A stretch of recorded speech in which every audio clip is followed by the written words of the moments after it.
Hello అందరికీ, ఈరోజు మన ఛానల్లో మష్రూమ్ మసాలా కర్రీ సింపుల్గా టేస్టీగా ఎలా తయారు చేసుకోవాలో చూసేద్దామండి.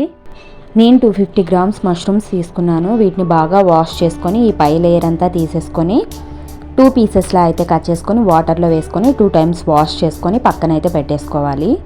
ఇప్పుడు కర్రీకి కావాల్సిన వెజ్జెస్ చూద్దాం. 2 పెద్ద సైజ్ ఆనియన్స్, 4 మిర్చి, కొంచెం కొత్తిమీర, 2 మీడియం సైజ్ టమాటో, కొంచెం కరివేపాకు. మొత్తం ఈ విధంగా కట్ చేసుకుంటే సరిపోతుంది. ఇప్పుడు స్టవ్ మీద ప్యాన్ పెట్టుకొని 2 టేబుల్ స్పూన్స్ ఆయిల్ వేసుకొని ఆయిల్ వేడయ్యాక ఇందాక వాష్ చేసి పెట్టుకున్న మష్రూమ్స్ని ఆయిల్లో వేసి 1 టీ స్పూన్ సాల్ట్ వేసి 2 మినిట్స్ ఫ్రై చేసి పక్కకు తీసుకోవాలి. ఇప్పుడు స్టవ్ మీద బాండి పెట్టుకొని 4 టేబుల్ స్పూన్స్ ఆయిల్ వేసుకొని ఆయిల్ బాగా వేడయ్యాక ఒక బిర్యానీ ఆకు, 1/2 టీ స్పూన్ జీలకర్ర, కొంచెం దాచిన చెక్క, 3 లవంగాలు, ఈ ఇంగ్రీడియంట్స్ అన్ని ఆయిల్లో వేసుకొని లైట్గా ఫ్రై అవ్వనివ్వాలి. ఇప్పుడు ఇందాక కట్ చేసి పెట్టుకున్న ఆనియన్స్ని ఆయిల్లో యాడ్ చేసుకుందాం. ఒకసారి బాగా కలిపేసుకొని కాసేపు మగ్గనిద్దాం.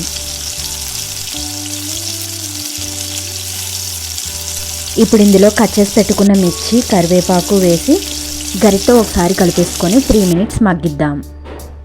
ఇప్పుడు ఒక స్టవ్ మీద ప్యాన్ పెట్టుకొని వేరుశనగ గుళ్ళు 1 టీ స్పూన్ వేసుకొని బాగా ఫ్రై అవ్వనిచ్చి పక్కకు తీసుకుందాం. ఇప్పుడు మిక్సీ జార్లో కట్ చేసి పెట్టుకున్న టమాటోస్, కొంచెం అల్లం, 6-7 వెల్లుల్లి, వేయించి పెట్టుకున్న వేరుశనగ గుళ్ళు వేసి మిక్సీ పట్టుకొని పేస్ట్లా చేసి పక్కకు పెట్టుకోవాలి. ఇక ఆనియన్స్ అయితే బాగా ఫ్రై అయిపోయాయండి. ఇప్పుడు ఇందులో ఇందాక మిక్సీ చేసి పెట్టుకున్న టమాటో ప్యూరీని యాడ్ చేసేసుకోవాలి. ఇప్పుడు గరిటతో బాగా మిక్స్ చేసుకొని మూత పెట్టేసి ఒక 3 మినిట్స్ మగ్గించాలి. 3 మినిట్స్ తర్వాత మూత తీసి 1/2 టీ స్పూన్ పసుపు, టేస్ట్కి తగినంత సాల్ట్, 1 టేబుల్ స్పూన్ కారం వేసి ఒకసారి కలుపుకోవాలి.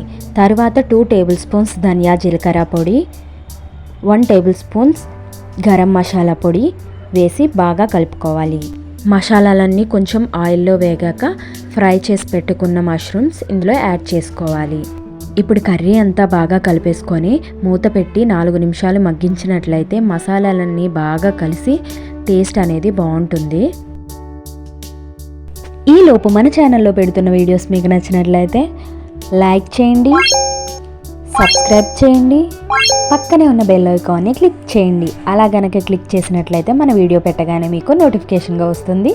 మిస్ అవ్వకుండా అయితే చూడగలుగుతారు. ఇప్పుడు మూత తీసి చూస్తే ఆయిల్ అంతా ఇలా పైకి తేలింది కదా. గరిటతో బాగా కలిపేసుకొని ఒక చిన్న టీ గ్లాస్ వాటర్ కర్రీలో యాడ్ చేసేసుకుందాం.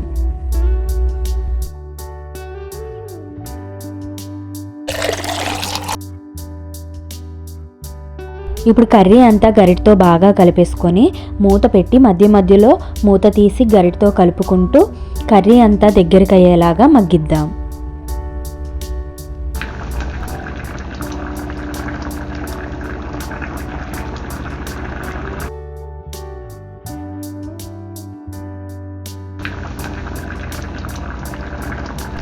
ఇప్పుడు చూస్తున్నారు కదండి, కర్రీ అంతా బాగా దగ్గరికి అయిపోయి ఆయిల్ అంతా పైకి తేలిందంటే మనకి కర్రీ ఆల్మోస్ట్ రెడీ అయిపోయినట్లే. కొత్తిమీర వేసేసుకొని గరిటతో బాగా కర్రీ అంతా కలిపేసుకొని స్టవ్ ఆఫ్ చేసుకోవడమే.